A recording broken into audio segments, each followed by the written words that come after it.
बिस्मिल्लाहिर्रहमानिर्रहीम। अस्सलाम नाज़रीन, प्रोग्राम दी साइड में खुशामदीद। मैं आपका मेज़बान नजम वली ख़ान। नाज़रीन, आज 1 जुलाई है और 2024-2025 के लिए माली साल का आगाज़ हो चुका है। जो फाइनेंस बिल कौमी असम्बली ने मंजूर किया था और उसके साथ साथ पंजाब असम्बली में पंजाब के लिए जो बजट मंजूर किया गया था, आज से वो लागू हो चुका है। इस बजट के लागू होने के बाद कीमतों में कितना फ़र्क पड़ रहा है, एक ख़दशा जो ज़ाहिर किया जा रहा था कि महंगाई का एक तूफ़ान आने वाला है, वो महंगाई का तूफ़ान किस हद तक आ रहा है।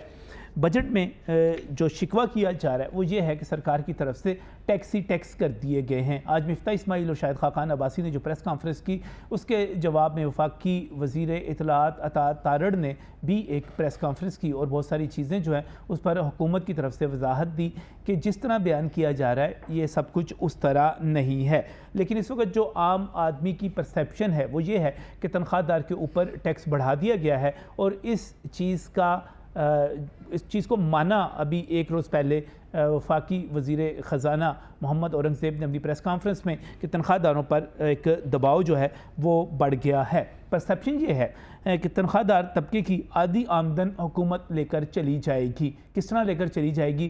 क्योंकि अगर हम अपने ताजर को देखते हैं, अगर हम अपने किसान को देखते हैं, अगर हम अपने बाकी तबकात को, वकला को, डॉक्टरों को देखते हैं, जो प्रोफेशनल टैक्स की ज़द में भी आ सकते हैं, जो दूसरे टैक्सों की ज़द में भी आ सकते हैं, तो वो बहुत बड़ी तादाद में टैक्स नहीं देते। बराह रास्त इनकम टैक्स के फाइलर नहीं हैं वो, यानी कि जो उनको इनकम हो रही है उसके ऊपर वो टैक्स नहीं दे रहे। लेकिन तनख्वाहदार तबका जो है यहाँ पर फंस जाता है। वो अपनी तनख्वाह बाद में वसूल करता है, उसके इदारे उसके ऊपर से टैक्स जो है पहले काट लेते हैं।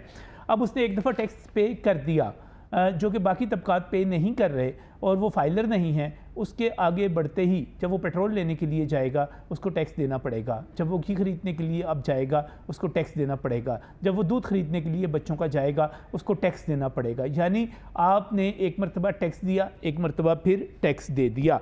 फिर वो बिजली का बिल देगा, उसके ऊपर पता नहीं कौन कौन सा जो है टैक्स वो देगा। वो गैस का बिल देगा, उसके ऊपर बहुत सारे टैक्सेस देगा। ये खबरें आ रही हैं कि इस वक्त अरकान असम्बली की इमरात तो बढ़ाई जा रही हैं लेकिन आवाम के ऊपर टैक्स बढ़ाते चले जा रहे हैं हुक्मरान, और हुकूमत जो है अपने अखराजात कम करने की बजाय तमाम बोझ आवाम पर डाल रही है। पंजाब के टैक्स के हवाले से बड़ी बात की जाती है कि पंजाब का टैक्स, वज़ीर आला पंजाब मरीम नवाज़ ने कहा कि टैक्स फ्री है, कोई नया टैक्स नहीं लगाया गया। वाकई दुरुस्त कहा उन्होंने, लेकिन टैक्स फ्री होने के बावजूद आपको जितने अष्टाम हैं वो इस वक्त बढ़ गए हैं। 100 रुपये का अष्टाम आपका स्टैम्प पेपर जिसको कहते हैं, हम ज़रा अवामी ज़बान में अष्टाम ही कह लेंदे हैं, तो वो स्टैम्प पेपर जो है आपका जो बयान हल्फी का 100 रुपये का था वो 300 रुपये का हो गया है। किसी भी आपका अगर आप किसी रकम के लेन देन, किसी मुआहदे के लिए 1200 रुपये का स्टाम्प इस्तेमाल किया जाता था, वो स्टैम्प पेपर जो है वो 3000 रुपये पे चला गया है। कोर्ट फीस बढ़ गई है, डीज़ल और पेट्रोल वगैरह भी बढ़ गए हैं, गाड़ियों के टोकन जो हैं उनके हवाले से नई पॉलिसी आ गई है, वो भी अभी आपको पता चलेगा, क्योंकि 1000 सीसी तक की गाड़ी के ऊपर लाइफ टाइम टोकन जो है वो 15,000 से बढ़कर 20,000 रुपये हो गया है। बाकी जो है गाड़ी की इनवाइस प्राइस के ऊपर 0.2% और 0.3%, यानी कि 1000 से 2000 सीसी तक आपका 0.2% और 3000 सीसी पे आप जब चले जाएंगे या ऊपर आप चलते जाएंगे 2000 सीसी के बाद, तो वो 0.3% आपको पे करना पड़ेगा। दूसरी तरफ वज़ीर आज़म शहबाज शरीफ का ये कहना है कि उन्होंने ज़राअत को टैक्स से बचा लिया है। IMF जो है ज़राअत पर टैक्स लगाना चाहता था, वज़ीर आज़म ये कहते हैं कि उन्होंने खाद पर मज़ीद टैक्स से बचा लिया है, IMF उस पर भी मज़ीद टैक्स लगाना चाहता था।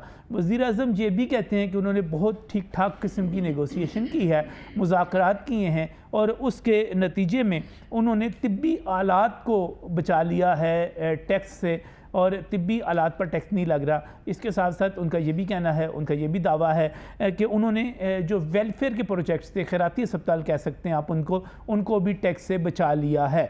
वज़ीर इत्तलात ये कहते हैं, वो क्या कहते हैं, वो कहते हैं कि हमारे तो वुज़रा और हमारे वज़ीर आज़म तनख्वाह तक नहीं ले रहे, कोई मराहत नहीं ली जा रही। 500 अरब रुपये जो अरकान असम्बली को देने की बात की जा रही है वो भी झूठ है।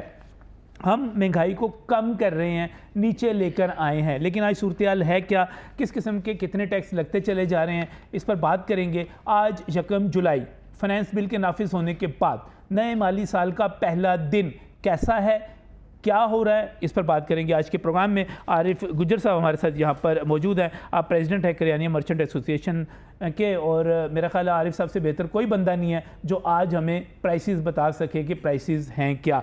इसके साथ साथ मैं बहुत ही मशकूर हूँ, मजीद गौरी साहब भी हमारे साथ यहाँ पर मौजूद हैं, चेयरमैन है अवामी रिक्शा यूनियन के, और इसके साथ साथ आवाम की तर्जमानी करते हैं, आम आदमी की तर्जमानी करते हैं।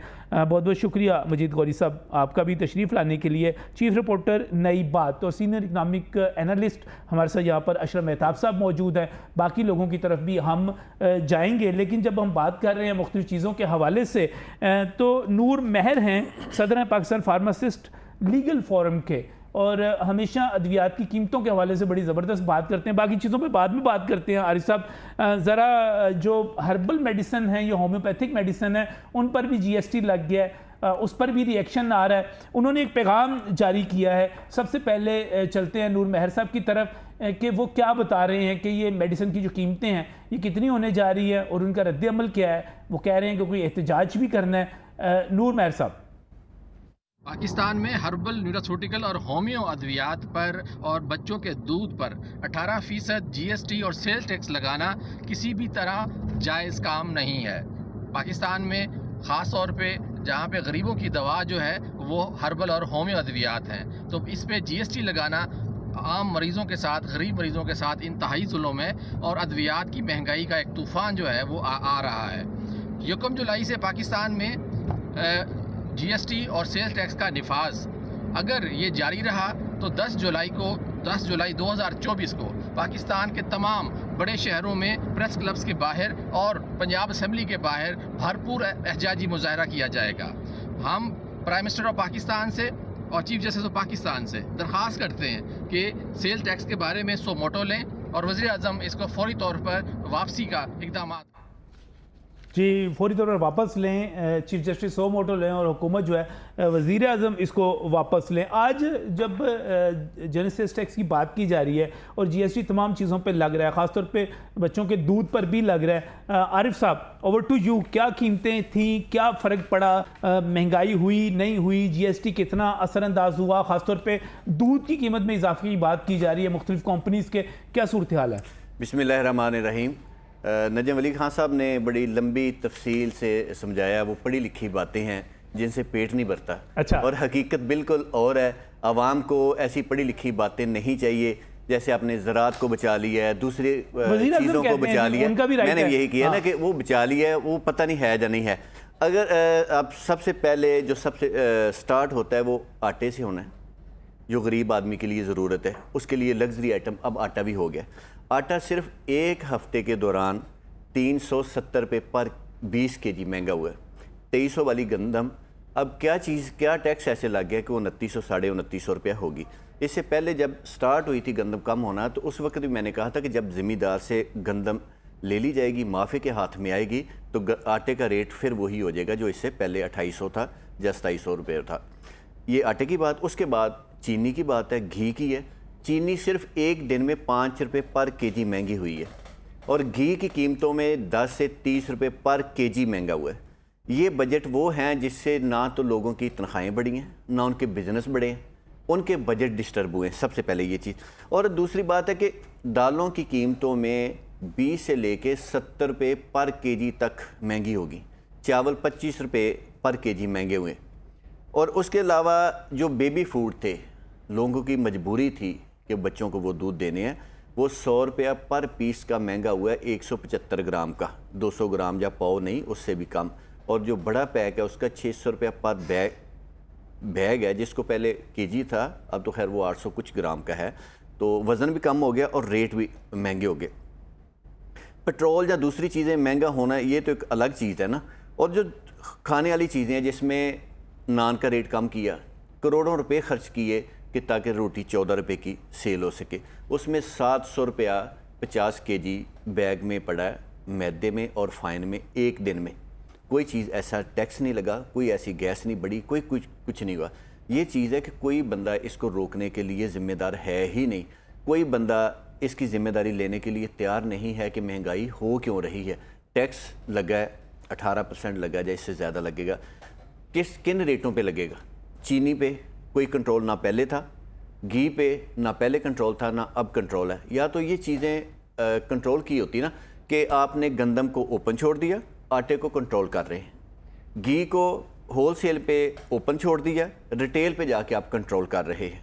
इस वक्त मैं समझता हूँ कि जो सिटी डिस्ट्रिक्ट गवर्नमेंट का सबसे ज़्यादा कमाई का ज़रिया है वो प्राइस कंट्रोल मैकेनिज़्म है, सबसे ज़्यादा। अभी थोड़ी देर पहले एक स्टोर से मुझे कॉल आई थी, 50,000 रुपये उसको फ़ाइन कर दिया, जिसके अंदर 50,000 रुपये का सामान भी नहीं है, उसने वाइंड अप कर दिया।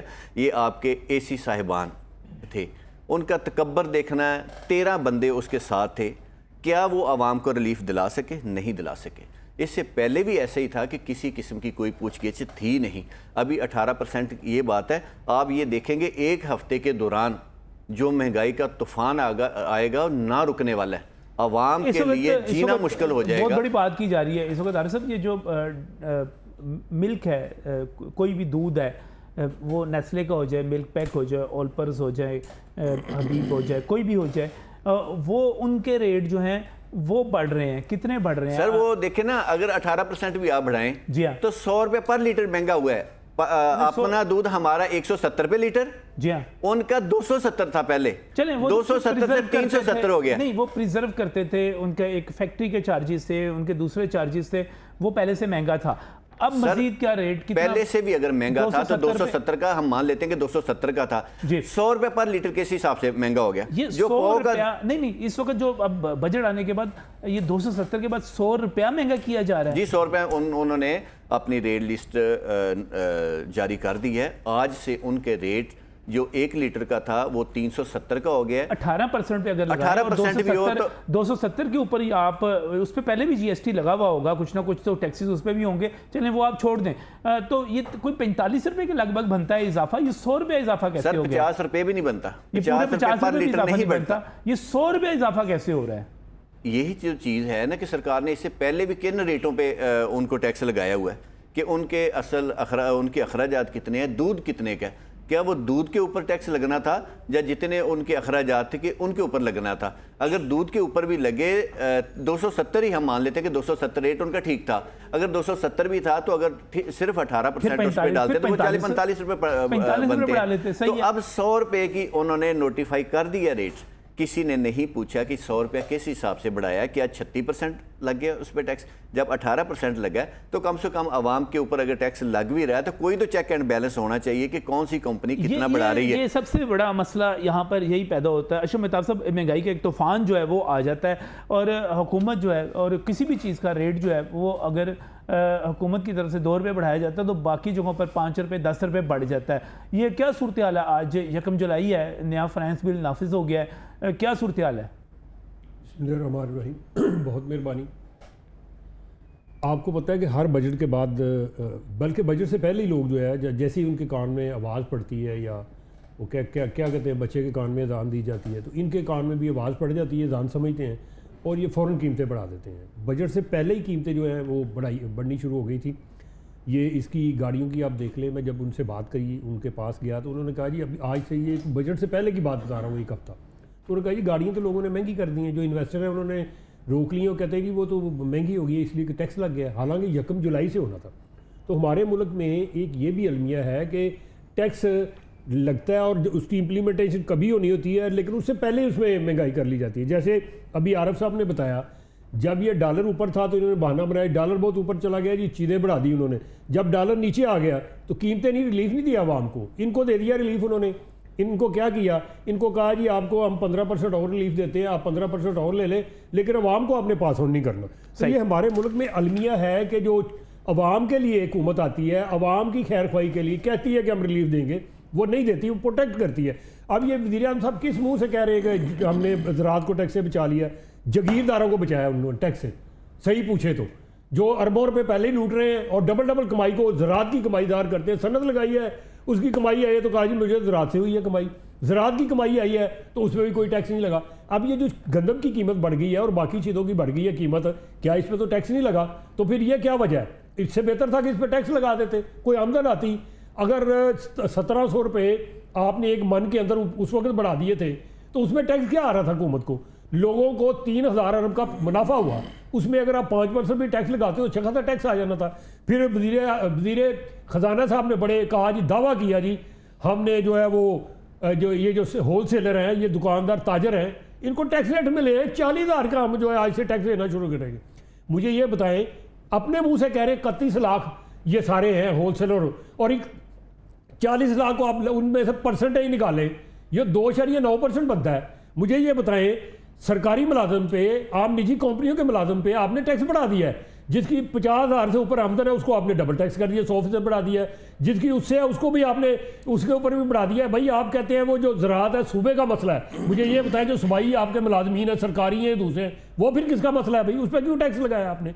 ये सिर्फ और सिर्फ अच्छा, एक बात ये भी की जा रही है कि अगर किसी की 1 लाख रुपये आमदन है, तनख्वाह है, तो अगर वो 2,500 पे टैक्स दे देता है तो कोई बहुत बड़ी बात नहीं है, स्टेट्स में देना पड़ता है। मैं कहता हूँ जी, ले रहे थे ना उससे जो 2.5% ले रहे थे उसको 5% क्यों किया जी?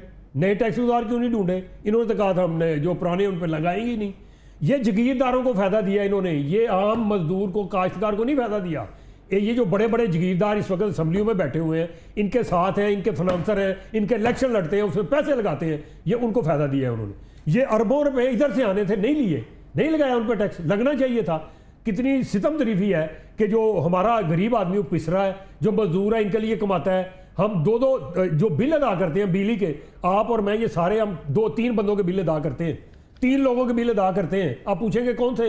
एक मैं अपना जो बिजली इस्तेमाल करता हूँ उसका बिल देता हूँ, एक जो चोरी करते हैं उनका बिल देता हूँ, एक ये जो बाबू है, एक ये वापडा के मुलाजम है, इनको मुफ्त बिजली दी है, इनका बिल कौन अदा करता है? हम लोग अदा करते हैं। तो ये किस तरह का बजट है, किस तरह के लोग हैं, किस तरह का रिलीफ है कि अवाम को तो रिलीफ नहीं दे रहे, अपने लोगों को रिलीफ दे रहे हैं, बड़े बड़े जगीरदारों को रिलीफ दे रहे हैं।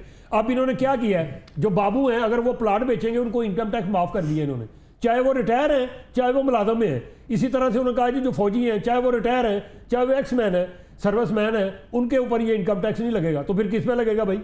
ये आम आदमी के ऊपर जो एक आधा प्लाट खरीदेगा, सारी कसर उधर से निकालेंगे। सारा ये प्रॉपर्टी के ऊपर जो इस तरह से टैक्स लगाया है, आप 11.5 अरब डॉलर पहले ही दुबई में जाके इन्वेस्ट हो गया प्रॉपर्टी में।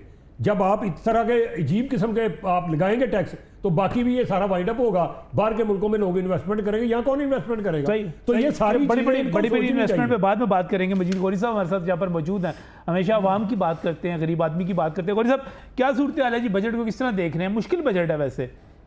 बिस्मिल्लाहिर्रहमानिर्रहीम। नजम भाई, मैंने बजट को किस तरीके से देखना है, मैंने तो बजट को देख रहा हूँ कि ये आम आदमी के लिए भी और सफ़ेद पोश तबके के लिए एक मौत का पैगाम लेकर आया है। आप कहते हैं कि आधा आम आदमी को क्या मिलेगा? आधा आम आदमी को कुछ नहीं मिला। आम आदमी को तो मारा सिर्फ बिजली के बिलों ने, आम आदमी को मारा है पानी के बिलों ने, सुई गैस के बिलों ने, आम आदमी को मारा चीनी ने, आटे की कीमतों ने, आम आदमी को मारा स्कूल की फीसों ने, बच्चों की फीसों ने, ट्यूशन फीसों ने, पेट्रोल ने, डीजल ने। ये सब चीज़ों ने आम आदमी और सफ़ेद पोश तबके का जीना हराम कर दिया हुआ है। ये जो बजट पेश जब करते हैं ना, ये लफ्ज़ों का हेर फेर ऐसा करते हैं कि नीचे किसी को समझ नहीं आने देते। जैसा वह हाफिज़ साहब मोहतरम ने समझाया कि इस तरीके से पर केजी पर फलां ये इसके ऊपर इतना टैक्स लगा है, इससे समझ आती है। मैं कहता हूँ ये हुकूमतें भी नहीं चलने लगी और ये अवाम भी जो है ना ये भी बेहिस्स है। ये इन्होंने छितर बढ़ाने वाली बात की हुई है हमारी अवाम ने, इनके साथ ऐसा ही होना चाहिए। मैं हमेशा अवाम की बात करता हूँ, आज अवाम से गिला कर रहा हूँ। ये टैक्सेस अगर लगे हैं तो ये मुर्दा कौम जिंदा कब्रिस्तान में हम रह रहे हैं, इनकी वजह से ये तमाम टैक्सेस लगे हैं। अदरवाइज हमारे मुल्क में टैक्सेस लगने का कोई सवाल ही नहीं पैदा होता था अगर ये लोग सोए हुए लोग जाग जाते। गुजारिश है कि वज़ीर साहब कहते हैं मैंने ज़राअत को बचा लिया है। नहीं नजम साहब, अभी मिनी बजट आने हैं, अभी ज़राअत का जो छोटा तबका उसने पिसना है। मैं तो एक मशवरा देने लगा हूं, अपने जितने भी पाकिस्तान के रहशी हैं ना, वो तैयारी कर रहे हैं कि ये अपने बच्चों को स्कूलों में पढ़ा नहीं पाएंगे, इनसे फीसें नहीं दी जाएंगी, इनसे सरकारी स्कूल तो मुफ्त है ना मैं जी सरकारी स्कूल तो मुफ्त है ना। सरकारी स्कूल नरम साहब रह कौन सा गया, भैंसें बंधी हुई हैं, जाए जाके पेपर पीमा के तो हैं ना। नहीं नहीं सर कोई नहीं, ऐसी नहीं है, अच्छा। नहीं है, कोई बात नहीं है। सरकारी स्कूलों के, एक मिनट मैं सॉरी जी, सरकारी स्कूलों के टीचर के बच्चे कहाँ पढ़ते हैं? उनके स्कूल में पढ़ते हैं। ये बाबुओं के बच्चे कहाँ पढ़ते हैं? क्या वो सरकारी स्कूलों में पढ़ते हैं? इन सियासतदानों के बच्चे कहाँ पढ़ते हैं? टैक्स पे चीखें निकली हुई है, चीखें निकली हुई हैं जी। फिर इनके भी बच्चे पढ़ने जी, सरकारी स्कूलों के टीचरों के ताजर इसको बाकी ताजर इसको किस तरह देख रहे हैं? नहीं मीर साहब जो कि चेयरमैन है पाकिस्तान ताजरान, किसी को कुछ देते हैं, अंजुमन ताजरान पाकिस्तान के सुप्रीम काउंसिल के चेयरमैन है, हमारे साथ टेलीफोन लाइन पर मौजूद है। नहीं मीर साहब अस्सलाम वालेकुम। जी वालेकुम अस्सलाम व रहमतुल्लाह जी। नहीं साहब किस तरह देख रहे हैं बजट को? रिजेक्ट करते हैं, एक्सेप्ट करते हैं, क्या सूरत हाल है? देखें जी, बजट जो है वो रिजेक्ट या एक्सेप्ट क्या किया जाए, वो तो एक्सेप्ट ही एक्सेप्ट है। अच्छा, रिजेक्ट करने से कौन सा उसने रिजेक्ट हो जाना है? सही। तो बात ये है कि असल इशू ये है कि जो हमारे अवाम और हमारे लोग जिस चीज को समझ नहीं पा रहे ना, वो दो चीजें हैं जिसको समझना चाहिए। अच्छा, वो क्या है? पहली बात यह है कि पाकिस्तान एक ऐसे डेट ट्रैप में फंस चुका है कि यहाँ से निकलने के लिए अब बहुत दगोदो मेहनत करनी पड़ेगी, और इसमें पाकिस्तान के अवाम का और पाकिस्तान के हर तबके का कचूमर निकलना ही निकलना, पहली अच्छा। बात। दूसरी बात जो हमें समझनी चाहिए वो ये कि इस वक्त हम मुआशी इमरजेंसी लगा चुके हैं, लेकिन हमें डिक्लेयर नहीं की हुई। ये इस वक्त पाकिस्तान मुआशी इमरजेंसी के हालात में, और जब मुआशी इमरजेंसी लगी होती है ना, तो उसमें रियासत खूनखार हो जाती है, और फिर रियासत जो होती है उसके पेश नज़र सबसे पहली तरजीह रियासत को बचाना होती है। तो इस वक्त जो मैं देख रहा हूँ वो ये मुझे बड़ा वाज़िया नज़र आ रहा है कि रियासत किसी भी रिलीफ को देने की पोजीशन में तो है ही नहीं, उसके पास चॉइसेस नहीं। अब रियासत को चलाना कैसे है, रियासत के लिए ये मुश्किल हुआ है, और इसको चलाने के लिए रियासत जो है वो हर मुमकिन कोशिश कर रही है, और आवाम को तकलीफ पे तकलीफ हो रही है। सही सही। तो आप ये कह रहे हैं कि ये हालात इस तरह ही चलेंगे? देखिए, हालात इस तरह ही चलेंगे, और जो लोग अपने गले फाड़ फाड़ के फेफड़ों के जरिए सियासत करना चाहते हैं, उनसे मेरी दरखास्त है कि आप थक जाएंगे, आपके गले बैठ जाएंगे, आपके फेफड़े फेल हो जाएंगे, लेकिन हुकूमत के ये हुकूमती नुमाइंदे हैं। अच्छा, ये हुकूमती नुमाइंदे हैं। नहीं मीर साहब, ये वज़ीर आज़म की तरफ से नहीं बात अच्छी नहीं, ये हुकूमत की तरफ से मैसेज दे रहे हैं कि तो अब आपके फेफड़े भी फटेंगे, गले भी फटेंगे, लोग मरेंगे भी, मुआशी इस्तेहकाम भी नहीं आएगा, मुआशी इमरजेंसी भी नाफिज हो चुकी हुई है। रियासत वो बता रहे हैं रियासत खूनख्वार हो चुकी है। खूनख्वार के जरिए पैगाम दिया गया है कि बच जाओ, रियासत खूनख्वार हो गई है बजरिया ताजरान। अच्छा, ये पैगाम दिया जा रहा है? पैगाम है। नहीं मीर आरिफ साहब, आप भी कुछ कमेंट करना चाह रहे हैं? आरिफ गुजर साहब, एक मिनट। नहीं मीर साहब, एक मिनट। नहीं मीर साहब लीडर हैं पाकिस्तान के, 20-22 साल से या इससे भी ज़्यादा सियासत कर रहे हैं। इनको बिल्कुल हकीकत है कि नहीं मीर साहब को सियासत की समझ आ गई।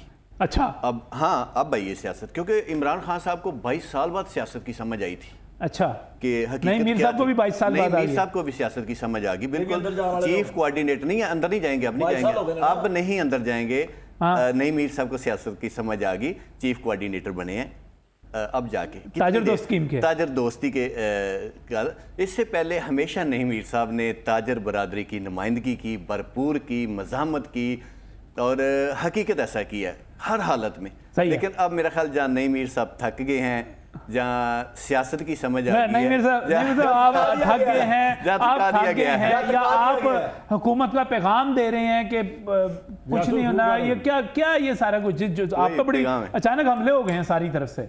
जी कोई मसला नहीं, ये मैं बात कर लूँ जरा। जी देखें जी, इशू ये है कि अगर मेरे अंदर जाने से, मेरी मज़ामत की सियासत करने से और मुझे बड़के मारने से अगर मुझे ये यकीन होता कि मैं पाकिस्तान के ताजरों और आवाम के लिए कुछ खुशखबरी ला सकता हूँ, या इस पोजीशन में रियासत है कि मैं रियासत से कुछ लेकर अपने ताजरों को दिलवा सकता हूँ, तो मैं उस काम के लिए आज भी हाजिर, मैं करने के लिए तैयार हूँ। ठीक है, बात ये है कि मेरे फहमो फरासत और मेरा शऊर मुझे ये बता रहा है कि इस वक्त जो सूरत हाल है, इस सूरत हाल में आपको कूल रहना है, काम रहना है, और आपने जज्बात से फैसला नहीं करना बल्कि अक्ल दानिश से फैसला करना है, और आपने जो है वो दीवार के आगे सर नहीं मारना, उससे नुकसान दीवार का नहीं होगा, आपका सर फूट जाएगा। सही है, ये समझ हाँ जी, अक्ल भी चली गई, अक्ल भी चली गई। नहीं मीर साहब, समझ आ गई, हमारी अक्ल भी चली गई, हमारी दानिश भी चले गई, दानिश स्कूल भी चले गए, फरासत भी चलेगी, फहम भी चला गया। गुजारिश यह है कि आपको ताजर दोस्त का जिन्होंने चेयरमैन बनाया ना, आपने उन्हीं की बात करनी है हुकूमत की। आपने अवाम की तो अब बात करनी नहीं, या सकत नहीं रह गई, या आप उनके नुमाइंदे बन के बात कर रहे हैं। बात यह है कि बजट के ऊपर आए कि क्या आम आदमी को रिलीफ मिला, ये बताएं। जिस कदर महंगाई है, इस महंगाई में आपकी मत जो है वो मर चुकी है, आपका दिमागी तवाज़ुन खो चुके हैं आप, तो ये हर कोई पाकिस्तानी खो चुका है, ये आप सही कह रहे हैं। और अगर बहके हैं और अगर आपको समझ नहीं आ रही कि आपने क्या करना है, और इस महंगाई ने, बिलों ने आपको जो है बदहाल कर दिया, तो ये समझ आती है कि आपको ऐसा ही होना चाहिए। और हर कोई ऐसा हो चुका है, जो नहीं हुआ वो कुछ अरसे बाद हो जाएगा। तो कुछ नफ्सियाती मरीज हो गए हैं, कुछ लोगों को पागलपन के दौरे पड़ रहे हैं, कुछ लोग जो है वो चीखो पुकार कर रहे हैं। तो सूरत हाल ऐसी ही है जैसी आप फरमा रहे हैं, तो मैं इससे इनकार नहीं कर रहा। ये किस स्टेज पे है? कह रहा हूं कि सूरत हाल नहीं वो तो सियाने आदमी है ना। नहीं, ये नहीं मीर साहब से पूछे। नहीं, मिर्जा खुद सियाने हैं, नहीं मिर्जा खुद फजाइल इन्होंने बीमारियों के अवाम में बताए हैं, क्या इनमें से एक आधा फजाइल इनमें भी है?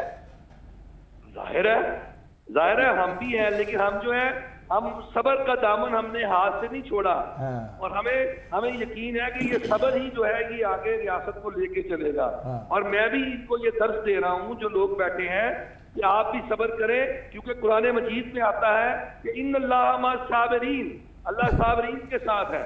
तो आप प्लीज सबर करें और सबर और नमाज से मदद लें। अगर आप 5 वक्त नमाज पढ़ते हैं तो 2 वक्त का पिछली हुकूमत के दौर में नहीं मीर साहब, आपको पिछली हुकूमत के दौर में इन्नल्लाह मअस साबिरीन याद नहीं आया था? मुझे कुरान के आयत आपको ये याद नहीं आई? याद था, लेकिन पिछली दौरे हुकूमत में वो हमें हमेशा इय्याका नअबुदु व इय्याका नस्तईन का सबक देते रहे। आपने वो लिया ही नहीं। नअबुदु व इय्याका नस्तईन जो है अगला उन्होंने इय्याका नस्तईन भूल गए और इय्याका नअबुदु कहते रहे। भाई हमें रास्ता भी तो दिखाए कोई। अभी आपको रास्ता दिखाया जा रहा है, रास्ता धुंधला है, आपको मंजिल नजर नहीं आ रही, आपकी आंखों के आगे धूल है, पर्दे आपके जो है वो आपका। भाईजान आप लोगों ने, आप हुक्मरानों ने धुंध ही इतनी कर दी हुई है कि सब अंधे हो गए हुए हैं, समझ आएगा किसी को कुछ नजर नहीं आएगा। नहीं मीर साहब, आपका बोलना बनता है, आप मियां शहबाज शरीफ साहब की नुमाइंदगी कर रहे हैं। आपने ताजरों को इसी तरीके से इत्मीनान में लेना है ताकि कोई ताजर इन टैक्सेस के खिलाफ अपनी आवाज ना बुलंद कर सके। आप इसलिए हमें ज़हनी मरीज कह रहे हैं। आपको पता है क्या पाकिस्तान की 22 करोड़ अवाम को ज़हनी मरीज, पागलपन के दौड़े, मिर्गी के दौड़े। आप मुझे कोई अस्पताल ही खोल ले, मैं वज़ीर आज़म से कह के जहां पे ये सारे अवाम ही जाकर एडमिट हो जाए और उनका इलाज हो जाए ताकि हमें दौड़े ना पड़े। नहीं, मैंने आपको आपकी बीमारी भी बताई है और मैंने आपको दवाई दे दी है। अब आपको अस्पताल जाने की जरूरत क्या है? मैंने पहले आपकी बीमारी की तशखीस की, फिर मैंने आपको सब्र की पुड़िया आपके हाथ में पकड़ा दी। अब आप सब्र क्यों नहीं करते? सब्र करें, आप ये दवाई लें, 3 टाइम 5 टाइम 9 टाइम सब्र की दवाई खाएं और आराम करें। नहीं साहब, आप भी ताजर दोस्त का ओहदा छोड़े और आप कहीं हिकमत की दुकान खोल लें ताकि लोग आपके साथ पास आके सब्र की पूड़ियां लेनी शुरू करें। गुजारिश ये है कि देखिए, ये हुकूमत की नुमाइंदगी भी करते हैं, मजे भी लूटते हैं और ताजर दोस्त भी कहलाते हैं। बात यह कि ताजरों से तो पूछे नीचे वाले से कि इन टैक्सेस के साथ उनके ऊपर क्या असर पड़ा। ताजरों को क्या असर पड़ा? ताजरों ने चलिए इस पर बात करते हैं, एक ब्रेक लेना है मुझे, ब्रेक से वापस आते हैं तो यहीं से बात को।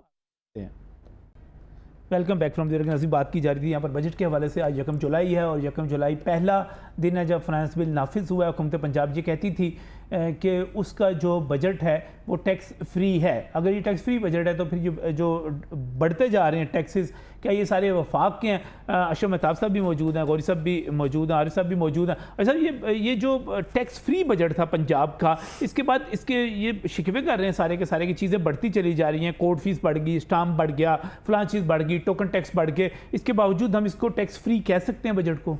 ये तो लफ्ज़ ही नहीं होना चाहिए, ये तो एक लॉलीपॉप है जो आवाम को दिया जाता है। मुझे ये बताएं, कोई बजट टैक्स फ्री हो तो आमदन हो सकती है? हुकूमत की आमदन का जरिया क्या है? ये टैक्स और नॉन का टैक्स मतलब ये कि नए टैक्स नहीं लगाए नहीं, जाएंगे नए ना। कैसे नहीं लगाए। जब आप शराब बढ़ा देंगे, जो लोग टैक्स दे रहे हैं उनके ऊपर एक और बोझ डाल देंगे, तो आप नए टैक्स गुजार ढूंढे ना। जब आपने कहा था जी हम जागीरदारों को नहीं छोड़ेंगे, हम मरात याफ्ता तबके को, अशराफिया को नहीं छोड़ेंगे, वज़ीर आज़म साहब खुद कहते हैं नहीं छोड़ेंगे, ठीक है, तनहा नहीं, वो उनको नहीं छोड़ेंगे, उनके ऊपर हम बर्डन डालेंगे, ना छोड़ेंगे। हम अपनी मरात कम करेंगे। मुझे ये बताएं कि कोई नज़र आई आपको कोई इन्होंने बिजली जो फ्री देते थे किसी ख़त्म की, इन्होंने पेट्रोल फ्री देते थे कोई ख़त्म किया, बल्कि एक अफसोसनाक चीज़ ये कि अफगान असम्बली के मुफ्त टिकटें जो थी वो बढ़ा दी, उसकी तादाद बढ़ा दी, क्लास की और 24 से 35 कर दी यार, वो बढ़ा दी। बड़ा नेगेटिव जा रहा है उससे। मुझे ये बताया ना, उधर से जो ब्यूरोक्रेट्स हैं वो पहले ही लूट रहे हैं यार, इतनी तनख्वाह, इतनी मरात ले रहे हैं, कहते हैं जो वो प्रॉपर्टी बेचेंगे तो उन पे वो असर नहीं होगा, तो आम आदमी पे पड़ेगा, क्या होगा साहब? हमारे मुल्क में 2 महंगाइयाँ हैं।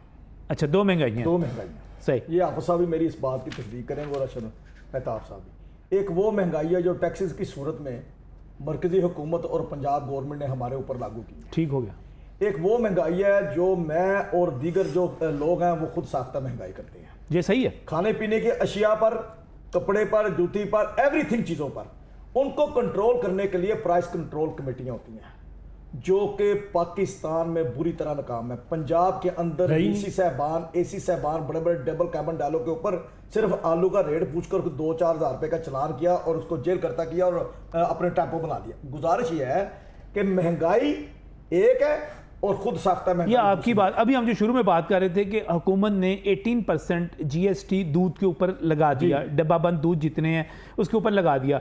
उसकी कीमत बढ़नी चाहिए थी कोई 45, 46, 47 रुपए, वो बढ़ा दी गई 100 रुपया। क्यों डबल कर दी? क्यों? यानी कि ये इसका जवाब है हाँ, ये यानी कि ये खुद साख्ता, आज तक किसी ने तो रोकना है ना, किसी ने रोकना है। आप सुन ले, शहर लाहौर के बसने वाले सुने, पाकिस्तान के बस, आज तक कोई भी ऐसी चीज जिसके नर्ख हुकूमत ने तय की हो, आज तक सरकारी नरखों पे वो नहीं बिकी। ना ये बकवा सकते हैं, ना ही इनके अंदर इतनी हिम्मत और सकत है। इन्होंने मतलब गवाया हुआ हुआ पटवारियों के, कोई कहता है पटवारी, कोई कहता है यूथ। हम यार इन चक्रों से हमें बाहर निकालें।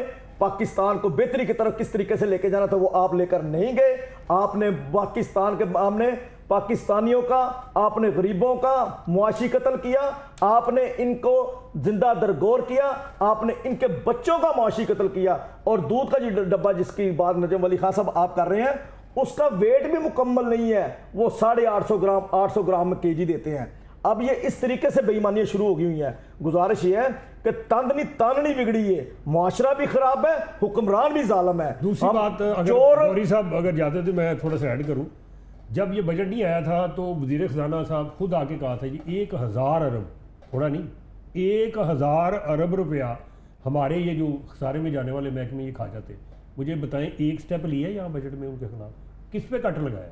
कोई लगाया तो मुझे बता दे, बल्कि उनको तो मराद दे दी गई है। नजम साहब, तो ये जो कट नहीं लगा, इसका मतलब है ये 1000 अरब जो है ये मेरे से उनको बेचने की तैयारियां, वो तो बार-बार कह रहे हैं बेचने की तैयारियां हो रही है ना, उनको तैयारियां का पिछले 20 साल की जा रही है, पिछले 20 साल से सुन रहे हैं। पीआईए का तो मेरा ख्याल है काफी पीआईए बिक रही है जी, फलां बिक रही है। हम पे टैक्स लगाना ही इन्होंने गरीब पे टैक्स लगाना हो तो धड़ल्ले से ये एक साल में 15 दफा टैक्स लगाते हैं, 15 दफा मिनी बजट लाते हैं, तो ये क्या ये बिक नहीं सकते? अब ये अंदर खाते क्या हो रहा है, बेचने हैं पर अपनों को देने हैं, अब वो ढूंढ रहे हैं, अब वो बंदे नहीं मिल रहे, अब वो किसको देने हैं, क्या करना है, अंदर खाते उससे किकबैक्स क्या लेनी है। अच्छा, वो तो कह रहे हैं कि लिखेगा इस तरह होगा, मुझे ये बताया। वज़ीर आज़म कह रहे थे कि लाइव दिखाया जाएगा बोली का बाबू की किसी मुराद पे कट लगा, मुझे बता दें नजम साहब, किसी अफसर पे, किसी ब्यूरोक्रेट्स पे, किसी सियासतदान पे, किसी जगीरदार पे, किसी सरमायादार पे, अशराफिया पे, आने जाने पे उसके आप खुद ही बता रहे हैं कि उनकी टिकटें बढ़ा दी हैं, तो कहाँ पे? ये गरीब से ही लेंगे ना। फिर हम जो कमाई करते हैं, ये जो हमारे बच्चे कमाई करते हैं, हम इनको पालने के लिए करते हैं भाई। एक तो मैं 2-2 नौकरियां लोग क्यों कर रहे हैं? आप भी देख रहे हैं ना, निजी इदारों के मुलाजिम 2 नौकरियां क्यों कर रहे हैं? एक वो अपने बच्चे पालते हैं, एक नौकरी इनके बच्चों को पालने के लिए कर रहे हैं। खुदा का खौफ नहीं है यार, वो मर रहे हैं। अब सरकारी मुलाजिम की हमने तनख्वाह बढ़ाई, ठीक है, उससे टैक्स ले लिया। मुझे बताएं, निजी जो लोगों से, निजी कंपनियों के अदारों के लोगों पे टैक्स आपने बढ़ाया है, उनकी तनख्वाह बढ़ाई है आपने? बढ़ी है कहीं पे तनख्वाह? तो ये क्या कर रहे हैं? 1 लाख तनख्वाह की आज वैल्यू बता दें क्या है? इन्होंने 50,000 से ऊपर वाले पे लगा दिया। ये किसको रिलीफ दे रहे हैं यार? किसको बेवकूफ़ बना रहे हैं? ये किस तरह का बजट है? ये किस तरह के? यहाँ पे हमें जो एक्सपोर्ट हमारी बढ़ती थी, इंपोर्ट बढ़ती थी, अब उसमें हम वज़ीर ख़ज़ाना भी इंपोर्ट कर रहे हैं हर साल, हर दफा एक नया। अच्छा तो वो कहते हैं नहीं साहब अभी कह रहे थे कि स्टेट जो है मुश्किल, उसको क्या करता है, एक डेट में फंस गई हुई है, कर्जे अदा करने हैं इन्हीं की वजह से ना। मुझे ये बताएं, जो सरकारी अफसर है अच्छा इसमें एक बड़ा गया खरीदने की, वो कभी दाल खरीदने गया है, वो कभी कुछ करने गया है, जाएगा तो पता चलेगा। ठंडे कमरे में, ठंडी गाड़ी में, ठंडे जगह पे दफ्तर में जाएगा तो उसको किस इसमें बड़ी एक अहम बात की जाएगी जो यहाँ पर गौरी साहब कर रहे हैं, एक अहम बात है आरिफ साहब, वो है खुद साख्ता महंगाई की। एक सरकार ने 17 अरब रुपए डॉलर, 17.5 अरब डॉलर साल का इन इशराफिया, इन अजले तललों में, इन बड़े बड़ी इशराफिया में, माफिया में बांटते हैं, तो उसमें आधा ही काम कर लेते यार, आधा कम कर लेते हैं। IMF से 6 लेना था। अच्छा इसमें एक बहुत बड़ा मसला और बन गया है, एक और मसला जो बन गया वो ये है कि बहुत सारे लोग कह रहे थे कि जो प्रॉपर्टी का बिजनेस है इसमें इंडस्ट्री बंद होकर उधर शामिल होती चली जा रही है, और ये भी कहा जा रहा था कि हमारी सनत को ये खाता चला जा रहा है। लेकिन दूसरी तरफ ये भी कहा जा रहा था कि एक बहुत बड़ी इससे 40 के करीब इंडस्ट्रीज़ हैं जो कि जुड़ी हुई हैं, वो चलनी चाहिए। मेजर रिटायर्ड रफ़ीक हसरत साहब इस वक्त मेरे साथ टेलीफोन लाइन पर मौजूद हैं। आप साबिक सदर हैं फेडरेशन ऑफ रियल्टर्स पाकिस्तान के। रफ़ीक हसरत साहब अस्सलाम वालेकुम। जी भाई अस्सलाम वालेकुम, कैसे हैं आप? सर अल्लाह का शुक्र, ठीक ठाक। बजट नाफिज हो गया आज से, क्या सूरत हाल है प्रॉपर्टी के बिजनेस की, टैक्सेस की? मेरा ख्याल है आप मुझसे ज़्यादा इन्फॉर्म्ड हैं। लास्ट जो हमने प्रोग्राम किया था तो उसमें बहुत सारे खदशात का हमने इजहार किया था कि जो प्रपोजल्स आ रही हैं ये बहुत ज़्यादा नुकसानदेह होंगी, और मेरा ख्याल है कि ये रियल एस्टेट के लिए तो बहुत टफ बजट है। और जैसा पहले लोग कह रहे थे कि लोग जो है ना वो इंडस्ट्री बेच के तो रियल एस्टेट में आ रहे हैं, तो अभी मुझे नहीं समझ आता कि जब इंडस्ट्री भी नहीं लग रही और रियल एस्टेट से भी पैसा जो है इन टैक्सेस की वजह से बाहर के मुल्कों में चला जाएगा तो फिर वो कहाँ जाएंगे। मेरा अपना ख्याल ये है कि ये बहुत ही काउंटर प्रोडक्टिव बजट होगा रियल एस्टेट के लिए, क्योंकि दुनिया के सारे जो मुल्क हैं वो लोगों को इंसेंटिव दे रहे हैं कि अपने मुल्कों से पैसा हमारे मुल्क में लेके आओ, वो उनको पासपोर्ट दे रहे हैं और बाकी सारी फैसिलिटीज दे रहे हैं। हम लोग जो है पैसे को सख्त कानून बना के, टफ टैक्स लगा के, और जितनी भी हमसे इंकरेजमेंट हो सकती है वो करके तो पैसे को यहाँ से बाहर पुश कर रहे हैं।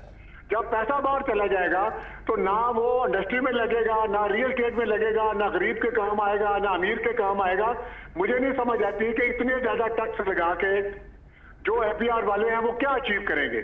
मेरी जो समझ के मुताबिक है, जो हालात है इस वक्त और जिस तरीके से ये जो बजट है ये सब के लिए जो है ना वो रास्ते बंद कर रहा है, तो जो पहले टैक्स की कलेक्शन थी, मेरा खदशा है कि टैक्स कलेक्शन इन मईर की वजह से और कम हो जाएगी, बेरोजगारी भी बहुत बढ़ेगी, क्योंकि कम अज कम पाकिस्तान के अंदर 50 लाख बंदा जो है वो in some other way real estate के साथ मुंसलिक है। जब उनसे जॉब छिन जाएंगे तो वो कहाँ जाएंगे और किस तरह रोटी कमाएंगे। इस वक्त क्या कितना फर्क पड़ा है, क्या फर्क पड़ा है मैं सब टैक्सों में क्या फर्क पड़ा है? टैक्सों में जब हम फर्क को जो है ना कैलकुलेट करते हैं तो उससे पहले 2 बड़े फैक्टर जो हैं उसको जरूर आप ध्यान में रखें। एक जो सबसे बड़ा फैक्टर है कि जो हमारा 10 से 20% तबका है जिनके पास पैसे हैं वो सारा का सारा पैसा मुल्क से बाहर शिफ्ट कर दिया, उन्होंने मुल्क के बाहर ट्रांसफर कर दिया है। वो वहां जाके किसी स्कीम में लगाएं या ना लगाएं या बैंक में रखें, लेकिन फॉर द टाइम बिंग वो पैसा यहाँ की मार्केट से निकल के दोबारा के मुल्कों में चला गया। नंबर 1। नंबर 2, जो पैसा मेरा और आपका और जो 60-70% तबका जिन्होंने इस मुल्क में रहना है, जीना है, मरना है, यही सब कुछ करना है, उनका जो पैसा है वो रियल एस्टेट से निकल के तो बैंकों में चला गया है। बिकॉज जब बैंक आपको 20-25% प्रॉफिट दे रहे हो और रियल एस्टेट के ऊपर आपको उम्मीद ना हो कि वो 5% भी सालाना आपको प्रॉफिट देगी, तो यकीनी तौर पर वो पैसा रियल एस्टेट भी नहीं लगेगा, वो बैंकों में जाएगा। और बैंक वाले जो आगे जो है ना, आपको पता है उनके इन्वेस्टमेंट है वो, उसके ऊपर मैं कमेंट नहीं करता, वो तो ज्यादा कर्जा जो है गवर्नमेंट ही उनसे कर्जे ले रही है और उसको इस्तेमाल कर रही है। और आज के बाद आते हैं हम इफेक्ट के ऊपर कि जो इन्होंने टैक्सेस अभी लगाए हैं उनके ऊपर क्या इफेक्ट होगा। जब सारी की सारी सर्कुलेशन जो है वो खत्म हो जाएगी, रियल एस्टेट में कोई इन्वेस्टमेंट करने के लिए तैयार नहीं होगा, तो पहले जो गेन टैक्स इन्होंने लगाया था 15% था और हर साल 2.5% कम हो जाता, 6 साल बाद वो 0 हो जाता था। अभी इन्होंने क़यामत तक के लिए उसको 15% जो है ना वो फिक्स कर दिया है कि ये 15% जो है ना आपको देना है। आप खुद अंदाजा लगाएं कि जब जो इंक्रीज इन प्रॉफिट है उसकी उम्मीद 5% की हो और 15% आपको जो है ना वो जब आप बेचेंगे तो उसके ऊपर आपने देना है, क्योंकि FBR रेट के अभी फिर सुन रहे हैं तो बढ़ा देंगे। उन्होंने एक्चुअल प्रॉफिट के ऊपर नहीं लेना होता, उन्होंने जो डिफरेंस ऑफ FBR रेट है उसके ऊपर लेना होता है। तो आप मुझे बताएं कि वो से डाल के कुछ देगा उनको किसी तरह से भी जो है ना ये गेन टैक्स है, तो लिहाजा कोई इन्वेस्टमेंट नहीं करेगा, सारा पैसा जो थोड़ा बहुत रह गया गरीब गुरबा का वो भी बाहर चला जाएगा। और दूसरी जो सबसे मैं समझता हूँ कि जो जाति इन्होंने किया है वो ये की है कि पहले 5 करोड़ तक उन्होंने कहा कि जी आप ये जो 3% है और 6% है वो ये देंगे, इसके ऊपर 7 करोड़ और 10 करोड़ के प्रॉपर्टी खरीदेंगे तो उस स्लैब में उन्होंने इंक्रीज कर दिया। अभी आप मुझे ये बताएं कि जो पॉश एरियाज हैं जहां पर जो है ना कनाल का प्लॉट अभी जो है 5-6 करोड़ तक पहुंच गया है, तो वो तो सारे के सारे स्लैब से बाहर निकल गए। अभी तो सिर्फ काम होगा उन इलाकों में जहां 3, 5, 7 मरले की फाइलें बन रही हैं और वो गरीब गुरबा है जिसको तो कम से कम जो है ना वो रेट के ऊपर चीजें चाहिए होती हैं, वो तो इतने बिग कंट्रीब्यूट नहीं कर सकते और जब उनकी सेविंग ही नहीं है तो वो बेचारा किस दिन से भी माजूर हो जाएगा। आपको डिप नजर आ रही है बड़ी आगे फिर जी, तो यही मैं समझता हूँ तो कारोबार जो है ना बिल्कुल टोटली जो है ना बंद करने की स्कीम है। ये इन्होंने जो एस्टिमेट लगाया कि इससे रेवेन्यू बढ़ जाएगा, मेरा ख्याल है ये बहुत खामख्याल है और किसी तरह से इनका रेवेन्यू बढ़ना ना कारोबार होगा ना इनको रेवेन्यू मिलेगा और जो पैसा यहाँ सर्कुलेट करता था और गरीबों को रोजगार देता था वो सारा का सारा बाहर के मुल्क में चला। सही, बहुत शुक्रिया रफ़ीक असलम साहब हमारे साथ मौजूद थे। तो सारी जगहों से कोई लोग गुस्से में ज़्यादा है और अभी हम जो पहले बात कर रहे थे जो आप निशानदेही कर रहे थे कि एक महंगाई वो है जो हुकूमत ने की है और 18% जो है GST लगा दिया या मुख्तलिफ जगहों पर टैक्स लगा दिए हैं, दूसरी महंगाई वो है जो इस 18% की आड़ में 45, 50, 60% और की जा रही है। ये क्या सारी चीज़ है आरिफ साहब? देखो ना, पहले नंबर तो जो है ना खुद साख्ता महंगाई, गौरी साहब ने एक बहुत बड़ी बात कही, वो जहन में रखनी चाहिए कि जिस चीज़ को भी गवर्नमेंट ने कंट्रोल करने की कोशिश की वो कंट्रोल नहीं हुआ, आवाम को उसका रिलीफ नहीं मिला। रिश्वत के रेट्स बढ़े हैं लेकिन आवाम को रिलीफ नहीं मिला। पहले नंबर तो ये है कि हमारे पास जो दालें होती हैं, एक तो आपने कहा था कि वज़ीर-ए-आज़म साहब ने कहा कि हमने ज़राअत को बचा लिया। ज़राअत है क्या चीज़? दालें अपनी आपकी अपनी नहीं है, कोई दालें अपनी नहीं है। नहीं, वो गंदम चावल की बात कर रहे थे, ज़री तबके की वो बात जो बिल्कुल। तो ज़राअत पे अगर ध्यान देते तो दालें हमारी अपनी होती, हम बाहर से दालें नहीं मंगवाते। आज 70 रुपये पर केजी दाल के इजाफा हुआ है, तो वो किसने इजाफा किया है? हमारे पास जितनी आइटम्स होती हैं हर कंपनी के ऊपर रेट लिखे होते हैं, सिर्फ 7, 8, 10 आइटम्स ऐसी हैं जिनके रेट ओपन हैं, तो वो सरकार ने उसकी जिम्मेदारी ली हुई है। अभी 70 साल से उसके रेट डिसाइड नहीं कर सके कि इसको कंट्रोल कैसे करना है। जब बाहर से दालें आती हैं तो उसके रेट कंट्रोल नहीं होते, होलसेल मार्केट के रेट कंट्रोल नहीं होते, सिर्फ रिटेलर के रेट कंट्रोल होते हैं, जिसके ऊपर तकरीबन 70 के करीब लाहौर में मजिस्ट्रेट हैं।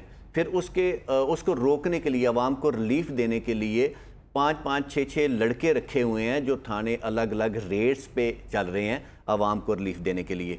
जिस बंदे ने 10,000 रुपया जुर्माना देना है, 5,000 जुर्माना देना है, उसके लिए वो बेहतरीन तरीकाकार है कि उसको रिश्वत दे दे हर एक।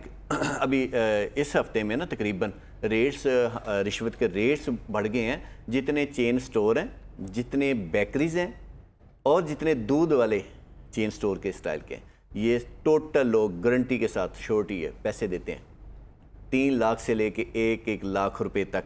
किस चीज़ के लिए? आवाम को रिलीफ देने के लिए। क्योंकि जब गवर्नमेंट रेट सही नहीं रखती तो वो कहाँ से आवाम को रिलीफ मिलेगा? सब्ज़ी के रेट सही नहीं होते, दालों के रेट सही नहीं होते, दूध के रेट सही नहीं है, गोश्त के रेट सही नहीं है। तो ये सिर्फ आवाम को एक धोखा देने के लिए, आवाम को और ब्यूरोक्रेसी के एक बेहतरीन कमाई है इसको कंट्रोल करने के लिए। दूसरी बात FBR की मुझे याद आ गई कि सिर्फ एक कंपनी ने रिबेट लेने के लिए 34 करोड़ 70 लाख का केस किया था और जो मास्टर आदमी था, मेरा ख्याल मैंने पहले बात की थी, उसको 5 करोड़ रिश्वत दी थी। वो चेक पास नहीं हो सका जिसकी वजह से ये सारी बातें ओपन हो चुकी हुई हैं। ना वो कमिश्नर गया, ना वो डिप्टी कमिश्नर गया, ना उसके कोई FBR का बंदा गया। जब FBR खुद ये खाना शुरू हो जाएगी तो कौन इनको टैक्स देगा? टैक्स देने के लिए तैयार हैं, लेकिन इन्होंने पहले टैक्स डबल कर दिए हैं। नए बंदे क्यों नहीं तलाश किए? नए बंदे इसलिए तलाश नहीं किए कि ना गवर्नमेंट के ऊपर किसी को इतमाद है, कि हमारा पैसा हमारे मुल्क के ऊपर लगेगा, हमारा पैसा हमारे मुल्क के ऊपर लगे, हर बंदा टैक्स देने के लिए तैयार है, इससे ज़्यादा टैक्स देने के लिए तैयार है। लेकिन इन्होंने फिर गलत पॉलिसी ये अपनाई कि जो 5,000 जिसके ऊपर टैक्स उसके ऊपर 10,000 तो कर दी है, लेकिन 5,000 वाला बंदा दूसरा क्यों नहीं ढूंढ के लाए? जब इनके पास पता है कि हमारे पास कमर्शियल मीटर कितने हैं, उनको क्यों नहीं टैक्स में लेके आ रहे? इसलिए नहीं लेके आ रहे कि सिर्फ रिश्वत के नज़र हो जाता है पैसा, ना गवर्नमेंट उसके लिए कोई इतमाद बहाल कर रही है, ना FBR का इदारा जो सबसे ज़्यादा करप्ट है, इतने करप्ट इदारे को पैसा कौन देगा? अगर डोनेट करती है ताजर बरादरी करोड़ों रुपया अरबों रुपया, तो वो टैक्स भी दे सकती है। ये सिर्फ ये वजह है कि उसका पैसा मुल्क के ऊपर नहीं लगता, जिसकी वजह से वो टैक्स देने के लिए तैयार नहीं। सही है, बिल्कुल। आखिर में गौरी साहब, अब क्या होना क्या चाहिए, करना क्या चाहिए? 234 रुपये वाली LPG हाँ जी आज 370 रुपये में फरोख्त हो रही है, वो भी ब्लैक में मिलनी नहीं रही। क्यों? वो जो सिलेंडरों के धमाके हुए जिनसे इंसानी जानों का ज़िया हुआ, ठीक है नहीं, उसके लिए इन्होंने ऑपरेशन किए, अच्छे सिलेंडर भी और बुरे सिलेंडर भी, मंजूरशुदा भी गैर मंजूर सब उठा के ले गए हैं, और जनाब कोई कंट्रोल नहीं हुआ। AC जिम्मेदार होता है अपने इलाके का, DC जिम्मेदार होता है, किसी को कोई पूछने वाला नहीं। मेरा तो एक पैगाम है आपके तवस्सुत से तमाम पाकिस्तान के लोगों को, खुसूसन शहर लाहौर के बसने वालों को, कि खुदारा मुर्दा कौम जागो, अपने हक के लिए निकलो, अपने बच्चों की तालीम के लिए निकलो, अपने नहीं निकल के क्या करेंगे? जब तक निकलेंगे नहीं कुछ नहीं निकल के क्या होगा। करेंगे? सोशल मीडिया पे निकल के नहीं बनना बात। सर निकल के क्या करेंगे, मतलब क्या करेंगे? देखिए मेरी बात सुने, गौरी साहब ये बता दें मुझे प्रोग्राम के बिल्कुल आखिर में, निकल के क्या करेंगे? अपना हक लेने के लिए। नहीं, किधर से लेंगे हक? हाँ जी, किधर से हक लेंगे? हुकूमत से। कैसे हुकूमत से? जैसे लोग लेते हैं सड़कों नहीं, पे क्या आके, करेंगे? कौम बन के निकलेंगे तो फिर मिलेगा। नहीं सर, करेंगे क्या? मुझे अभी तक ये समझ नहीं आ रही। लेकिन निकल जब आए, ये आवाम निकल आए, कौम बन के उसके बाद निकले, कौम बन के कौम निकल बन के आए, पुरअमन तरीके से निकल आए, निकले, पुरअमन बैठ निकल आए, जाए, फिर और बैठ गए, इंशाल्लाह इनको उनका हक मिलेगा। बैठ गए सर, मिलेगा हक। बल्कि इन्होंने पार्लियामेंट का घेराव कर लिया, ऐवान सदर का, ऐवान वजीर आजम का घेराव जी कर सर। लिया। उसके बाद सर अवाम आज़ाद कश्मीर वालों ने क्या किया? सर आज़ाद कश्मीर की मिसाल ना दीजिएगा। क्यों? आज़ाद कश्मीर की मिसाल इसलिए नहीं कि आप उस तरह ब्लैकमेल नहीं कर सकते, आप मुतनाज़ा इलाके में नहीं रहते। देखिए आप मुतनाज़ा इलाके, मेरी बात सुने, वहां पे 3 रुपए का यूनिट, मेरी बात सुने मेरे भाई, ये जो मुल्क पे कर्जे हैं ये किसने वापस करने हैं, ये बता दें। निकल आए आप। कर्जे हमारे ऊपर, इनकी जायदादें बेचे ना हुक्मरानों की, बिक गई सर, सारी बेचे इनकी। सर जती उमरा बिक गया, बनी गाला बिक गया, बिलावल हाउस बिक गए, नहीं कर्जे हाउसेस ना बिके, नहीं बिक रहे, और नहीं बिक रहे सर। ये रज़ाकाराना तौर पर खुद ही बैंक IMF के कर्जे उतार दें अपने बाद में कैसे सर? बच्चों वाली बात है ना ये। आप अच्छा कौन उतारेगा? कर्जे हमने लिए सर, किसने? मेरे ऊपर पाकिस्तान ने लिए मेरा ना। बच्चा तो आए दिन गरीब हुआ, सर बाहर निकल के होगा क्या? मैं आपकी बात से इत्तेफाक कर रहा हूँ, ये- बाहर निकल के क्या करेंगे? जब ये पाकिस्तान के लोग एक कौम बन के बाहर निकलेंगे ना, पैसा कहां से आएगा सर देने के लिए? मुझे एक बात बताएं, आपको बिजली सस्ती चाहिए, अच्छा, मुझे भी इसका चाहिए, आप मुझे चाहिए। इससे ये समझ आई कि पाकिस्तान दिवालिया हो चुका है, ठीक है जी सर मैं तो आपके साथ निकलना चाह रहा हूं, मुझे आप नतीजा बताएं कि निकलेगा क्या उससे। अच्छा क्यों नहीं? हम तो मुतालबा जो है, एक मिनट अगर मुझे मुतालबा जो है, देखिए मुतालबा जो है ना, वो अवाम के वसाइल अवाम के ऊपर लगने चाहिए, लगने चाहिए, होना चाहिए तुरंत। ठीक है, मैंने अभी आपको 2 मिसालें दी। वज़ीर खजाना साहब ने कहा 1,000 रुपया सर निजकारी हो रही है, सुन ले निजकारी हो रही है, निजकारी कर करके तो बात बनेगी, निजकारी कर करके नहीं, निजकारी नहीं करनी चाहिए। मेरी बात सुन करके पाकिस्तान की तबाही उतरेगी। और 17 अरब डॉलर नहीं, IMF को कर्जा मजीद, मेरा बच्चा तो आज भी दूध को तरसता है, सस्ते को, अच्छी सस्ती अद्वियात को तरसता है, सस्ती एजुकेशन को तरस रहा है, मैं सस्ती बिजली को तरस रहा हूं, साफ पानी को तलाश कर रहा हूं। 70-80 साल बाहर निकल के आ जाएगा सारा कुछ, ये मुझे बता देना। अच्छा ये फिर ऐसा करें, फिर हमें मुतालबा तो रख सकते हैं ना। नहीं सर, मैं तो सर एक स्टूडेंट के तौर पे पूछ रहा हूँ, मैं स्टूडेंट के तौर पे पूछ रहा हूँ। अगर कोशिश करता हूँ, मैं ये कह रहा हूँ कि जब ये कहते हैं कि अब वसाइल का रुख अवाम की तरफ करना चाहिए, करना चाहिए, करना चाहिए। नहीं मोड़ रहे तो फिर हमें खुद मोड़ना नहीं पड़ेगा। सर, मैं वो टिकटें वापस, सर मेरी एक बात सुने, वो टिकटें वापस हो गई और जो टैक्स एग्जेम्प्ट किया गया वो भी, उससे क्या होगा? 17.5 अरब डॉलर साल का जो मराज सर कुछ होना चाहिए। नहीं सुन ले, निकलना नहीं होगा ना। बहुत शुक्रिया, 8 अरब डॉलर ही उसमें कम बहुत कर ले यार। शुक्रिया, आप आइए, बहुत शुक्रिया। कौम बन के निकलेगी, को बेचे, हम नहीं दे सकते यार, कर्जा नहीं देना ही नहीं है, डिफॉल्ट हो जाएंगे आप। और डिफॉल्ट हो चुके हैं, नहीं डिफॉल्ट, हम डिफॉल्ट हो चुके हैं। सर आपको जो आपका जो पेट्रोल है ना, आपको जो 300 रुपए लीटर मिल रहा है, ये 3,000 रुपए लीटर नहीं मिलेगा। मिल रहा है एक दफा, तो 300 एक दफा पाँव में खड़े हो जाएंगे। 300 300 ਤੇ ਚੀਖਾ ਮਾਰਦੇ ਪਏ ਨੇ, ਕਹਿੰਦੇ ਨੇ 3000 ਰੁਪਏ ਹੋ ਜਾਏ ਕੋਈ ਗੱਲ ਨਹੀਂ। ਅੱਲਾਹ ਹਾਫਿਜ਼, ਅੱਲਾਹ हाफिज, बस खत्म।